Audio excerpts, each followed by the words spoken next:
Our motivations are unbelievably interesting. I mean, I've been working on this for a few years, and I just find the topic still so amazingly engaging and interesting. So I want to tell you about that. The science is really surprising. The science is a little bit freaky, okay? We are not as endlessly manipulable and as predictable as you would think. There's a whole set of unbelievably interesting studies. I want to give you two that call into question this idea that if you reward something, you get more of the behavior you want. If you punish something, you get less of it. So let's go from London to the mean streets of Cambridge, Massachusetts, in the northeastern part of the United States. And let's talk about a study done at MIT, Massachusetts Institute of Technology.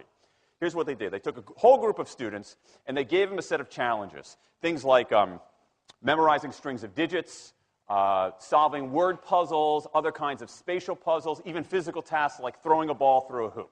Okay, they gave them these challenges, and they said to incentivize their performance, they gave them 3 levels of rewards. Okay? So if you did pretty well, you got a small monetary reward. If you did medium well, you got a medium monetary reward. And if you did really well, if you were one of the top performers, you got a large cash prize. Okay? We've seen this movie before. This is essentially a typical motivation scheme within organizations, right? We reward the very top performers, we ignore the low performers, and the other folks kind of in the middle. Okay, you get a little bit. So what happens? They do the test, they have these incentives. Here's what they found out. 1, as long as the task involved only mechanical skill, bonuses worked as they would be expected. The higher the pay, the better their performance. Okay, that makes sense. But here's what happens. But once the task called for even rudimentary cognitive skill, a larger reward led to poorer performance. Now, this is strange, right? A larger reward led to poorer performance? How can that possibly be? Now, what's interesting about this is that these folks here who did this are all economists, 2 at MIT, 1 at the University of Chicago, 1 at Carnegie Mellon, okay, the top tier of the economics profession. And they're reaching this conclusion that seems contrary to what a lot of us learned in economics, which is that the higher the reward, the better their performance. And they're saying that once you get above rudimentary cognitive skill, it's the other way around. Which seems like this kind of, the idea that these rewards don't work that way seems vaguely left-wing and socialist, doesn't it? It's kind of this kind of weird socialist conspiracy. For those of you who have those conspiracy theories, I want to point out the notoriously left-wing socialist group that financed the research, the Federal Reserve Bank. So this is the mainstream of the mainstream coming to a conclusion that's quite surprising, seems to defy the laws of behavioral physics. So this is strange. It's strange finding. So what do? They say, this is freaky. Let's go test it somewhere else. Maybe that $50 or $60 prize isn't sufficiently motivating for an MIT student, right? So let's go to a place where $50 is actually more significant relatively. Right? So let's take the experiment. We're going to go to Madurai, India, rural India, where $50, $60, whatever the number was, is actually a significant sum of money. So they replicated the experiment in India roughly as follows. Small rewards, the equivalent of 2 weeks' salary. Small performance, low performance, 2 weeks' salary. Medium performance, about a month's salary. High performance, about 2 months' salary. Okay, so those are real good incentives. Okay, so you're going to get a different result here. Well, what happened, though, was that the people offered the medium reward did no better than the people offered the small reward. But this time around, the people offered the top reward. They did worst of all. Higher incentives led to worse performance. What's interesting about this is that it actually isn't all that anomalous. This has been replicated over and over and over again by psychologists, by some extent by sociologists, and by economists, over and over and over again. For simple, straightforward tasks, those kinds of incentives, if you do this, then you get that, they're great. For tasks that are algorithmic, set of rules where you have to just follow along and get a right answer, if-then rewards, carrots and sticks, outstanding. But when the task gets more complicated, when it requires some conceptual, creative thinking, those kinds of motivators demonstrably don't work. In fact, money is a motivator at work, but in a slightly strange way. If you don't pay people enough, they won't be motivated. What's curious about, there's another paradox here, which is that the best use of money as a motivator is to pay people enough to take the issue of money off the table. Pay people enough so that they're not thinking about money and they're thinking about the work. Now, once you do that, it turns out there are 3 factors that the science shows lead to better performance, not to mention personal satisfaction. Autonomy, mastery, and purpose. Autonomy is our desire to be self-directed, to direct our own lives. Now, in many ways, traditional notions of management run afoul of that. Management is great if you want compliance, but if you want engagement, which is what we want in the workforce today as people are doing more complicated, sophisticated things, self-direction is better. Let me give you some examples of this, of almost radical forms of self-direction in the workplace that lead to good results. Let's start with this company right here, Atlassian, an Australian company. It's a software company, and they do something really cool. Once a quarter, on a Thursday afternoon, they say to their developers, for the next 24 hours, you can work on anything you want.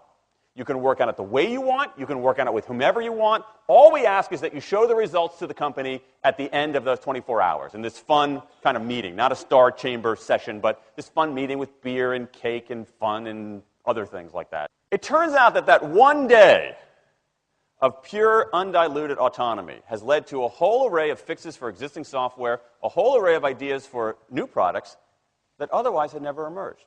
One day. Now, this is not an if-then incentive. This is not the sort of thing that I would have done 3 years ago before I knew this research. I would have said, you want people to be creative and innovative? Give them a freaking innovation bonus. If you can do something cool, I'll give you $2,500. They're not doing this at all. They're essentially saying, you probably want to do something interesting. Let me just get out of your way. One day of autonomy produces things that had never emerged. Right, let's talk about mastery. Mastery is our urge to get better at stuff. We like to get better at stuff. This is why people play musical instruments on the weekend. You got all these people who are acting in ways that seem irrational economically. They play musical instruments on weekends. Why? It's not going to get them a mate. It's not going to make them any money. Why are they doing it? Because it's fun, because you get better at it, and that's satisfying. Go back in time a little bit. I imagine this if I went to my first economics professor, a woman named Mary Alice Schulman, and I went to her in 1983 and said, Professor Schulman, can I talk to you after class for a moment? Yeah. I got this inkling. I got this idea for a business model. I just want to run it past you. Here's how it would work. You get a bunch of people around the world who are doing highly skilled work, but they're willing to do it for free and volunteer their time, 20, sometimes 30 hours a week. Okay, she's looking at you somewhat skeptically there. Oh, but I'm not done. And then what they create, they give it away rather than sell it. It's going to be huge. I mean, she truly would have thought I was insane. Okay, it seemed to fly in the face of so many things. But what do you have? You have Linux powering 1 out of 4 corporate servers in Fortune 500 companies, Apache powering more than the majority of web servers, Wikipedia. What's going on? Why are people doing this? Why are these people, many of whom are technically sophisticated, highly skilled people who have jobs? Okay? They have jobs. They're working at jobs for pay, doing sophisticated technological work. And yet, during their limited discretionary time, they do equally, if not more, technically sophisticated work, not for their employer, but for someone else for free. That's a strange economic behavior. Economists who look into it, why are they doing this? It's overwhelmingly clear. Challenge and mastery, along with making a contribution. That's it. What you see more and more is a rise of what you might call the purpose motive, is that more and more organizations want to have some kind of transcendent purpose, partly because it makes coming to work better, partly because that's the way to get better talent. And what we're seeing now is, in some ways, when the profit motive becomes unmoored from the purpose motive, bad things happen. Bad things ethically sometimes, but also bad things just like not good stuff, like crappy products, like lame services, like uninspiring places to work. That when the profit motive is paramount, or when it becomes completely unhitched from the purpose motive, it's just, people don't do great things. More and more organizations are realizing this and sort of disturbing the categories between what's profit and what's purpose. And I think that actually heralds something interesting. And I think that the organizations that are flourishing, whether they're profit, for-profit, or somewhere in between, are animated by this purpose motive. Let me give you a couple of examples. Here's the founder of Skype. He says, our goal is to be disruptive, but in the cause of making the world a better place. Pretty good purpose.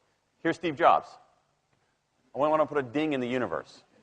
All right? That's the kind of thing that might get you up in the morning and racing to go to work. So I think that we are purpose maximizers, not only profit maximizers. I think the science shows that we care about mastery very, very deeply. And the science shows that we want to be self-directed. And I think that the big takeaway here is that if we start treating people like people and not assuming that they're simply horses, slower, smaller, better-smelling horses, if we get past this kind of ideology of carrots and sticks and look at the science, I think we can actually build organizations and work lives that make us better off, but I also think they have the promise to make our world just a little bit better.